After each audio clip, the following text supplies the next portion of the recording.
Although he was still hesitant to fix a date for the opening of negotiations, Commissioner Johannes Hahn spoke with optimism as he recommended Albania's progress with vetting and the implementation of justice reform.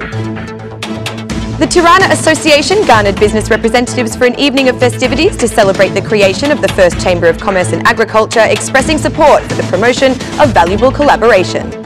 Miners have again asked for the approval of a special status, providing them with more support and services, with the result this time being the promise of a meeting with the Prime Minister on Wednesday. Good evening. It's 6 o'clock on Friday, the 28th of September 2018. Welcome to the English edition of Aura News. My name is Alexandra and I'm here to bring you the day's top stories from across the country translated into English. The Albanian government has been encouraged by the EU Enlargement Commissioner, Johannes Hahn, that they are on the right track to open negotiations with the European Union. After the first meeting on the screening process with Macedonia and Albania, Commissioner Johannes Hahn, Albania Justice Minister Etilda Gjornaj, and the Macedonian Deputy Prime Minister Bujar Osmani held a joint press conference.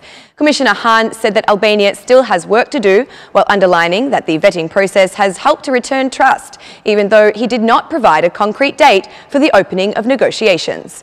I do not have a fixed date in mind, but I am delighted by the progress of the vetting process in Albania. Justice reform has guaranteed a complete transformation of the justice system, and with its implementation, Albania will be on the side of European countries by restoring confidence to the Albanian people. Vetting has returned the confidence that has been missing all these years, and the justice system is being transformed by removing a considerable number of judges and prosecutors. The process is proceeding with determination. The path of Albanians and the region is the European family, said Johannes Hahn.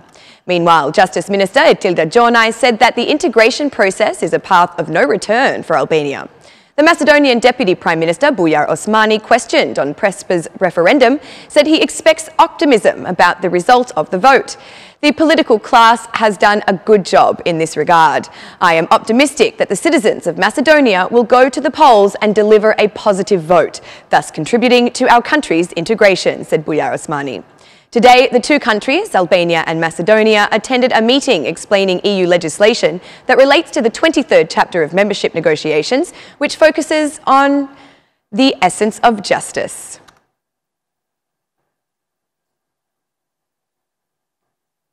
Just under 30% of Albanian households have taken out a loan in the first half of this year. The Bank of Albania's report on financial stability shows that expenditure growth has become more pronounced, resulting in a narrowing of the financial balance between income and expenses. The report states, among other things, that 40% of those households who acquired the new debts also declared a deteriorating financial situation. The survey on economic standings of Albanian households shows that during the first half of 2018, the number of employees has declined in annual terms. This is mainly due to the decline of employment in the state sector, while the numbers of those employed in the private sector and in self-employment have seen growth.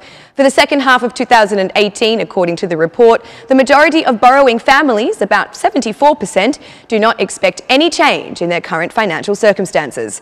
The possibility to borrow during the second half of 2018 is estimated to be almost the same as in the last 6-month period, but falling compared to the previous year, which indicates a moderate demand for households in borrowing.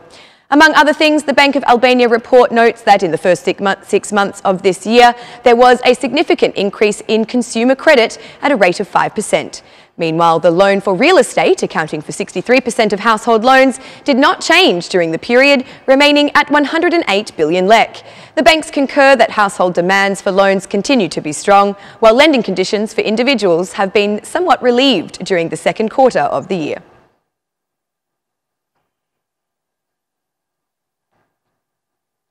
The Tirana Association celebrated the 170th anniversary of the first Chamber of Agricultural Trade in Tirana with representatives of business, trade and entrepreneurial backgrounds from the capital. Arben Tafai, the chairman of the association, requested an increase in the cooperation between entrepreneurs to strengthen business promotion in Tirana. This situation makes it necessary to increase our cooperation, and why not support each other? So I consider it a task for the Tirana Association, in addition to providing our historical, cultural, intellectual, artistic and sportive values, to place special attention to bolstering the business community and promoting its values, said Arben Tafai. Even for former Ambassador Zef Bushati, the strengthening of business relations in Tirana is of great assistance. I'm very glad to thank you. You are all good. I love you all. How can I not love you when I grew up amongst you, said Zef Bushati. Such support was also relayed by business representatives themselves. The Tirana Chamber of Commerce and Industry has a very long tradition of giving thanks for the spirit of enterprise in the city of Tirana. Today, the significant contribution from Tirana's business ecosystem represents over 40% of Albania's gross domestic product. About 35% of the total Albanian population is concentrated in the city of Tirana, which contributes more than 40% of Albania's exports, and around 70% of the country's joint and foreign enterprises operate within the district of Tirana. There are many more figures of this nature that make us proud to understand how important the role of Tirana is for the entire Albanian economy. For example, Tirana also contributes over 80% of the domestic product and over 80% of the country's employment, said Bashkim Sukya, a representative of Tirana's Chamber of Commerce. Tirana will be united for all kinds of specialties, and even more so with the creation of the Tirana Institution. Albanian tourism has no meaning without Tirana tourism, hence I urge everyone to support tourism here. Tirana has an abundance of tourist attractions and many more planned projects, so we all need to unite today to continue the work that we have started, stated Kojtim Dervishi, a representative of the Association of Tourism for Albanian Restaurants. I have lived two distinguishable periods of my life, a period in which people would say Tirans in a whispered voice, and a second period in which people would say Tirans loud and proud, like never before. I am very happy and very pleased that this has happened. The citizens of Tirana are seen in a way that elevates them to the highest level of Albanian citizenship, said Luan Leka, the president of EHW. Meanwhile, the president of Radio Television Ora News, Uli Ndroci, expressed his support for the promotion and values of entrepreneurship in Tirana. I would like to say that we should be very close to each other since we are few in number. Uldon Media Group normally launches the activities of every association, businessman and politician. However, there isn't anything more important than to launch our country, our city, our families and our businesses, said Uli Ndroci. Even though the Tirana Association celebrated its 170th anniversary, there is still no original documentation in terms of official documents.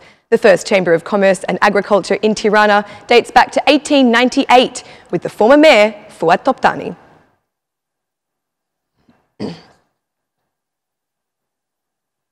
Albania will not be affected by Cyclone Zorbas, which instead is expected to hit southern Greece and Turkey in the coming days.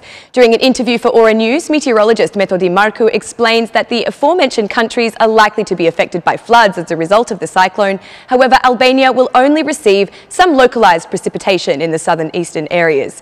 While the south of the country faces impending rainfall, in an ironic twist, the north is currently endangered by fires, with the highest presented risks in Leja, Shkodra, Durrës and Fier. This weekend will see temperatures rise slightly across the country and rainfall is set to ease over the coming week.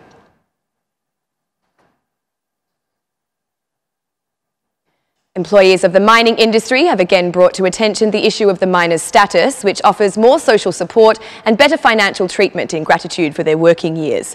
Today, they met with the Deputy Minister of Infrastructure and Energy, Enis Aliko, and Deputy Minister of Finance, Danja Sorensen.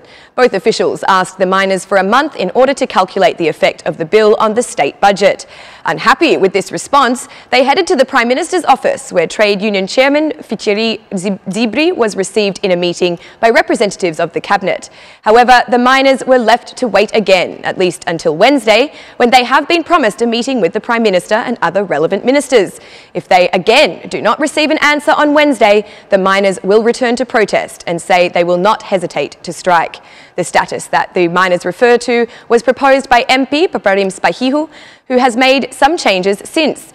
This draft law was rejected by the government with the claim that it has negative effects on the state budget, and also, according to the government, the draft law contains constitutional and labour code violations. And that's the news across the country today. Thank you for watching our English edition this evening, and be sure to join me again every Monday to Saturday at 6 p.m. for the latest news from Albania. Once again, on behalf of Ora News, thank you and good night.